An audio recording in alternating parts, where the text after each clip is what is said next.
What if I told you that some of the things you do every single day, the way you think, feel, even how you scroll on your phone, might not actually be you, but symptoms of hidden depression?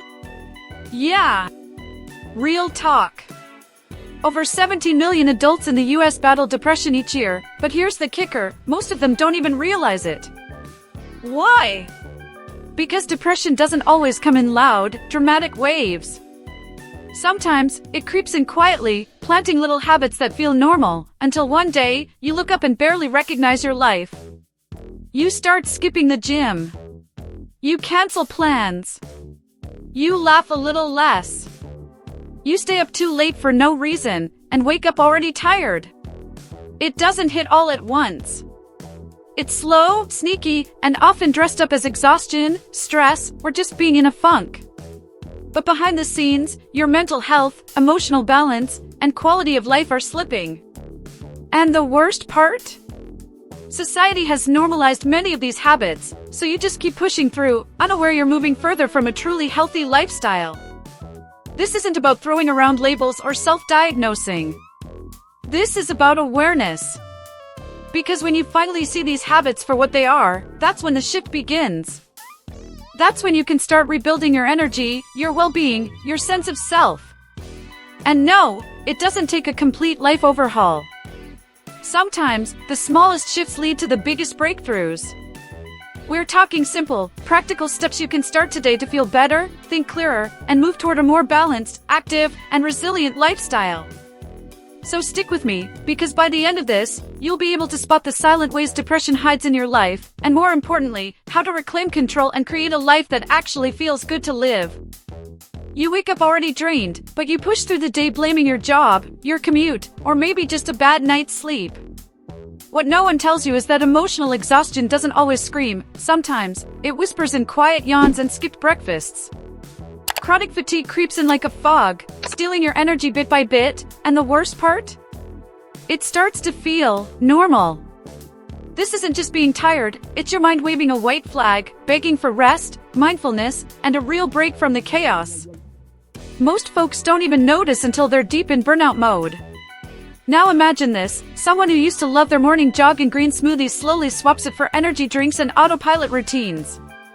That's not laziness, that's a soul trying to survive without any gas in the tank.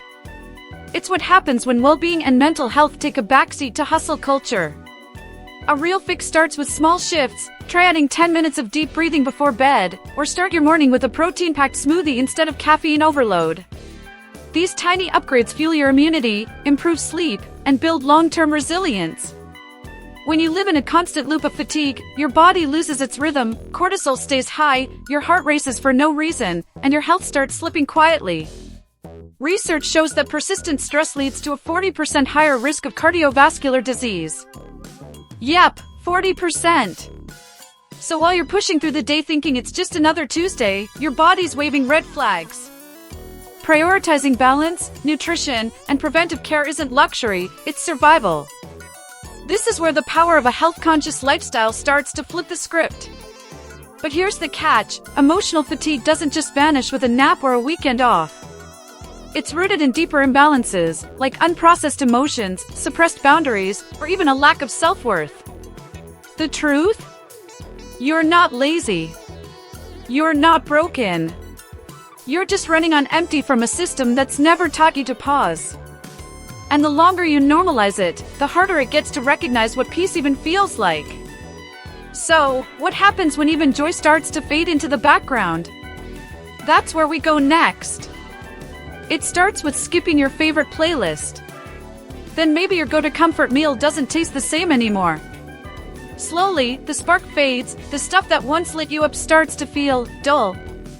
And you tell yourself, it's just a phase, right? But this quiet disinterest is often one of the first signs your mental health is taking a hit. When you lose interest in the little joys, like sunsets, fresh air, or even texting a friend back, it's your mind signaling that something's off balance, and it's time to reconnect. Let's be real, life's not always fireworks and celebrations, but when even the small pleasures disappear, that's when the red flags start waving. For example, someone who used to dance while cooking dinner now just microwaves whatever's easy, eating in silence. This isn't laziness, it's emotional numbness disguised as routine. Want to begin reversing it?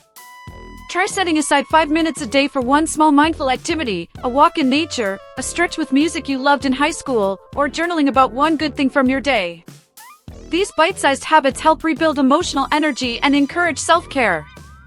Depression doesn't always show up with tears. Sometimes, it's just the silence of things you stopped doing. Studies show that re-engaging with pleasurable activities, even without feeling it at first, can trigger neurochemical shifts that slowly rebuild your sense of joy. That's why behavioral activation is a key tool in preventive mental health strategies. It's not about forcing happiness, it's about gently inviting life back in, one moment at a time. This is how people begin regaining their motivation, clarity, and emotional balance. And while it might sound small, reigniting these tiny passions can be a game changer for your quality of life. A 5-minute dance session, a phone call with someone who gets you, a nourishing meal made with love, all of that adds up to higher energy, better sleep, and even a stronger immune system. But here's where it gets tricky. The more you retreat from joy, the more your brain convinces you it's gone for good. So what happens when social anxiety starts to sneak in and even talking to people feels exhausting? That's where we're headed next. Ever leave a conversation and instantly start replaying everything you said? Like, did I sound weird? Was that joke too much? Or why did I say that? That mental rerun might feel like harmless self-awareness, but when it becomes constant, it drains your emotional energy and fuels anxiety. This kind of overthinking isn't just annoying, it's a sign your mind's stuck in hypervigilance, a side effect of poor emotional regulation and chronic stress. Left unchecked, it starts chipping away at your self-esteem, social confidence, and even your emotional health. People don't talk enough about how exhausting social anxiety really is. It's not just shyness, it's a loop of second-guessing every word, every facial expression, every moment of silence.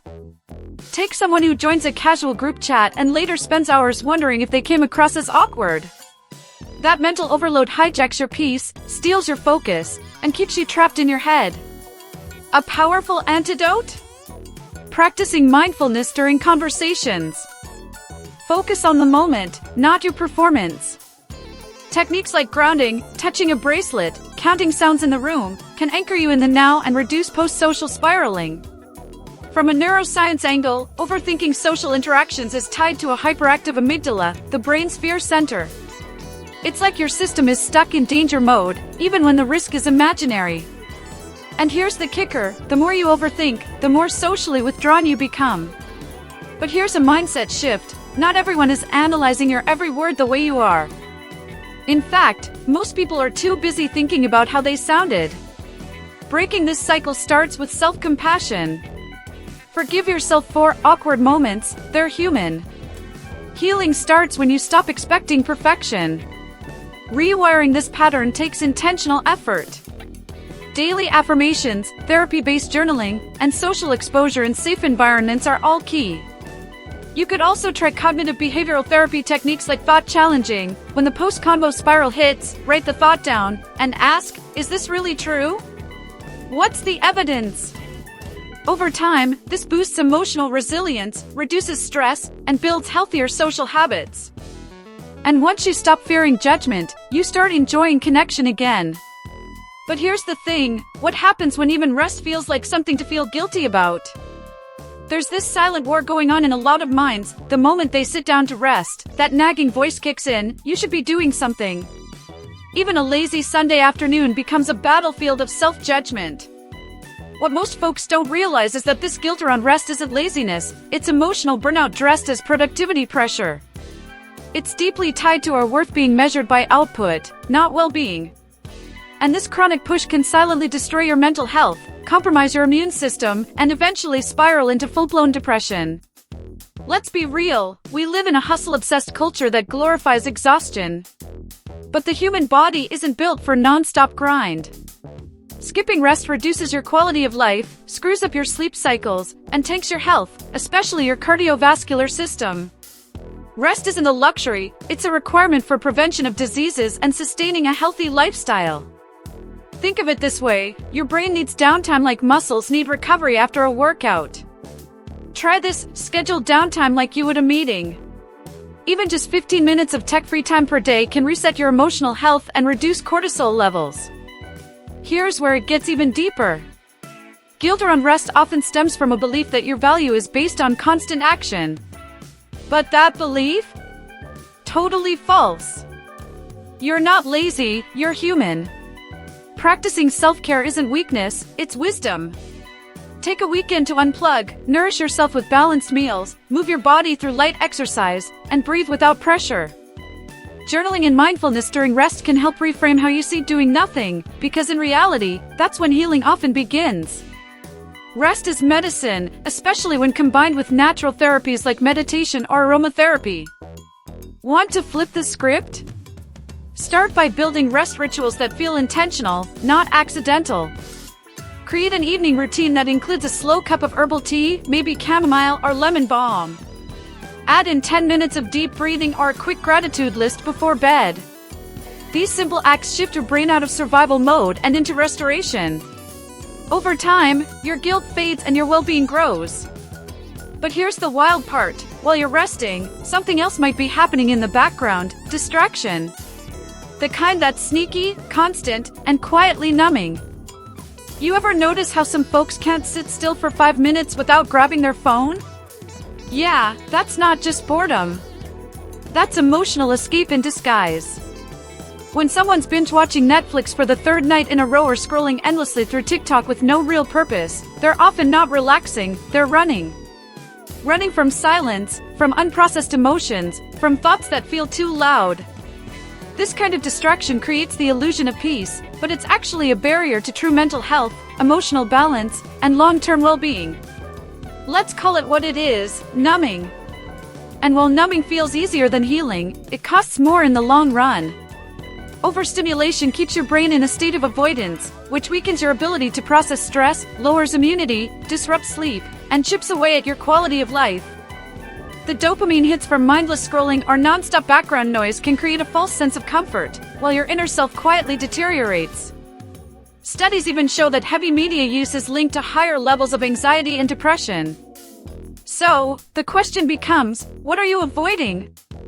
Here's the powerful reframe: instead of filling the silence, lean into it. That doesn't mean cutting off entertainment altogether, but try inserting intentional moments of stillness. Swap 20 minutes of scrolling for a walk outside with no earbuds. Try journaling before bed. Practice mindfulness for 5 minutes in the morning, no pressure, just presence. Replace the noise with nourishing habits like reading something uplifting, try the power of now or atomic habits, or engaging in a creative outlet like sketching, dancing, or cooking.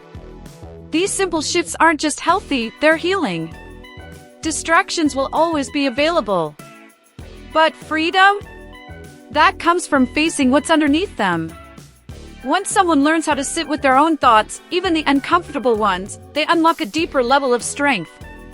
A new path opens up, one that's grounded in self-awareness, emotional resilience, and an active, intentional, healthy lifestyle. And believe it or not, this is just the beginning. Because now that you've seen the hidden habits depression plants, wait until you see how to uproot them for good. Remember how all of this started? Feeling off, drained, disconnected, like something was quietly pulling the plug on your mental health and emotional energy? Now you know, it wasn't just in your head. It was depression, showing up in ways no one warned you about. But here's the truth: you're not broken. You're not lazy. You're just human, navigating a world that rarely teaches us how to protect our well-being before things spiral. And now, you've got the tools to take your power back. Every single shift, whether it's taking 10 minutes to practice mindfulness, swapping out that processed snack for something nourishing, or finally letting yourself rest without guilt, brings you closer to a life that's yours. A life rooted in balance, self-care, and real joy. The kind that supports your immune system, boosts your energy, and makes you want to show up every day. That's not some distant fantasy, it's what happens when you commit to real, lasting change. But let me ask you something: which of these habits hit home the hardest? Which one are you finally ready to break free from, starting now? Drop it in the comments. Let's talk about it. Because healing doesn't happen in silence. It starts with awareness, then action, then connection. You don't have to figure this out alone.